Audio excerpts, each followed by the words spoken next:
Uma das coisas mais impactantes para mim é de que modo a psicologia e a psiquiatria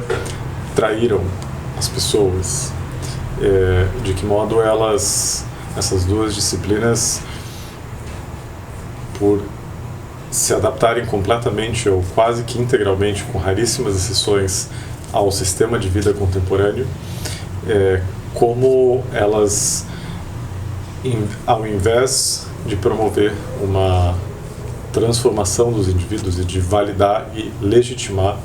o que as pessoas sentem em relação ao mundo, em relação a elas mesmas, de modo geral, elas invalidam as percepções que as pessoas têm sobre o que elas estão vivendo e sobre a natureza extremamente corrupta e terrível do mundo de hoje, e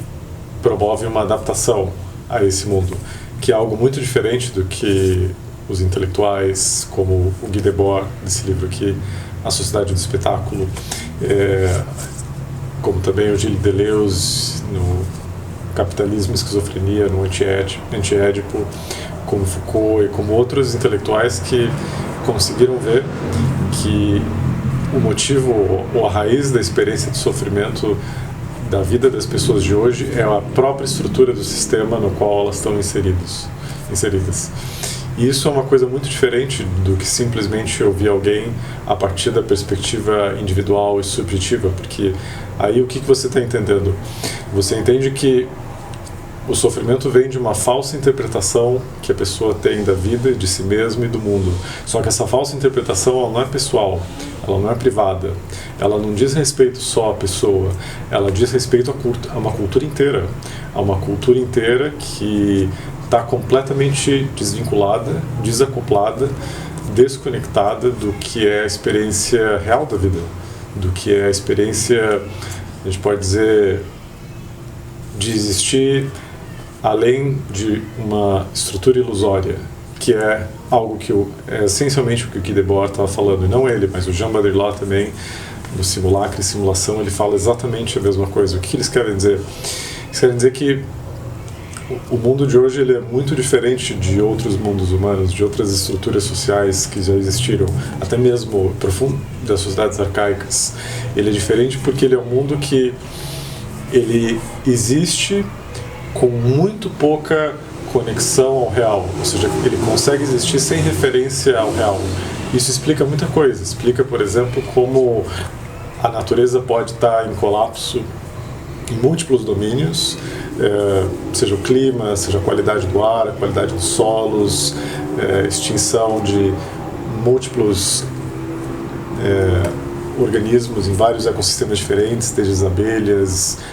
os insetos, população de insetos em vários lugares, vida marinha, os corais e por aí vai. Como a natureza pode estar em crise total e ao mesmo tempo a consciência humana ou a coletividade humana é incapaz de responder e de se transformar perante isso. Isso só pode ser explicado se de algum modo o mundo da máquina, o mundo que a gente materializou e que a gente considerou e fez ele ser praticamente autônomo em relação ao restante da vida, só é possível entender isso se esse mundo ele é um mundo realmente virtual, ele é um mundo imaginário, ele é um mundo de Maya, para utilizar o termo hindu. Isso explica também por que a relação entre as pessoas é tão falsa na vida de hoje e, mais intensamente, porque a experiência cotidiana na vida contemporânea ela é problemática para os indivíduos. Isso é algo que o Debord, na Sociedade do Espetáculo, especificamente no primeiro capítulo, que é o melhor capítulo do livro de longe, ele deixa muito claro, que é o sistema de vida que os seres humanos semiconscientemente ou inconscientemente materializaram, manifestaram e estabeleceram em cima, digamos, ou sobre uma natureza que ainda não tinha percebido a si mesma. Esse sistema de vida ele modula as nossas percepções, modula a nossa psique, modula os nossos sentimentos, modula a nossa experiência de eu, nossa experiência de si mesmo, nossa experiência de self, de uma maneira que ele distorce profundamente o que a vida significa. Ele gera falsos valores. Então, nesse sentido, ele promove uma falsa consciência, uma falsa experiência da vida. E como é uma falsa experiência da vida, como é um falso modelo de mundo, como é um sistema de valores invertido, é um sistema de valores que promove sofrimento. Ele, na verdade, é um sistema de sofrimento. Então, sem uma crítica que coloque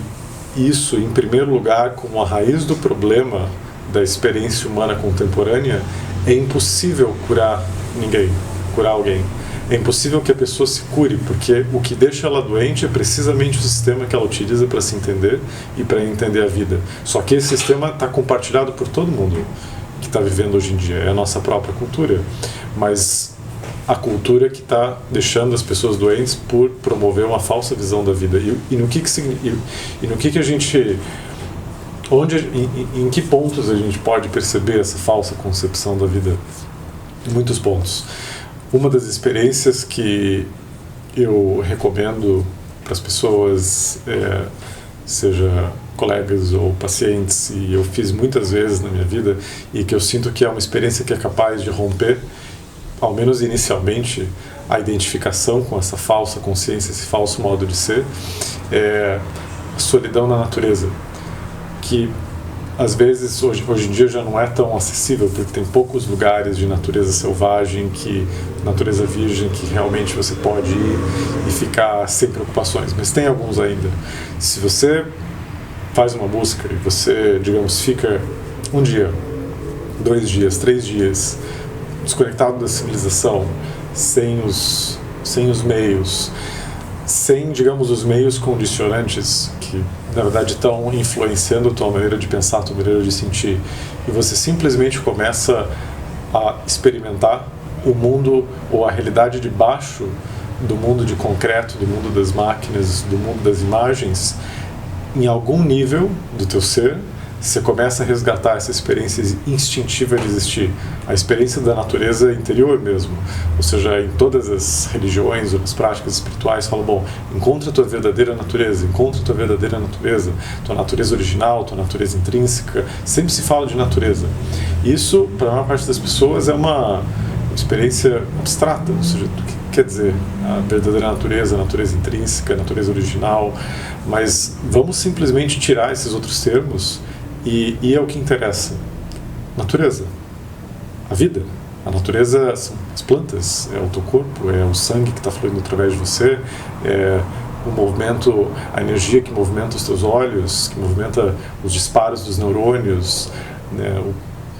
fusão nuclear que permite que o Sol gere energia, todos os processos da natureza. Todos os processos da natureza que são prévios à articulação, à criação de um mundo inventado pelos seres humanos, sem ainda compreenderem o significado da própria imaginação deles mesmos. Ou seja, com esse retorno à natureza, uma experiência direta da vida, a gente começa a perceber algumas coisas. E essa experiência de estar sozinho na natureza, ela pode provocar esse primeiro momento de desidentificação. Você começa a perceber o grau no qual a experiência que você tem de você mesmo, que você tem dos outros e que o mundo em si mesmo tem, é imaginária, é uma representação. Isso é um dos argumentos centrais e é a visão central do Guy Debord no Estágio do Espetáculo, que todo esse mundo que está gerando continuamente, o mundo do trabalho, o mundo da produção contínua, o mundo onde você precisa produzir, você precisa fazer o tempo todo cada vez mais coisas, é um mundo que existe por uma aspiração humana, por um anseio humano de se desvincular dessa natureza primordial. Por isso é o mundo da queda, por isso é o mundo da separação, por isso, digamos, a melhor alegoria para o nosso mundo é a Torre de Babel, como aparece na Bíblia, porque é um mundo que a gente vai gerando, vai elaborando e vai tentando atingir uma espécie de ideal, de uma fantasia que a gente assumiu como sendo a nossa meta, só que esse mundo ele vai crescendo cada vez mais e quanto mais ele vai crescendo e se desenvolvendo, mais distante ele se torna da base que o gerou e, claro, cada vez mais autodestrutivo. A experiência da civilização contemporânea é uma experiência autodestrutiva e então não é causalidade que a natureza esteja sendo destruída, que as pessoas, né, tenham uma epidemia de suicídios ou de depressão ou de várias doenças mentais da nossa cultura. É, na verdade, uma consequência direta dessa desconexão. Então, esse é o primeiro ponto, para a gente começar a entender de que modo essa ideia da sociedade do espetáculo, ou desse mundo desacoplado, de que modo essa ideia é a verdadeira culpada pela experiência do sofrimento e das doenças mentais de modo geral.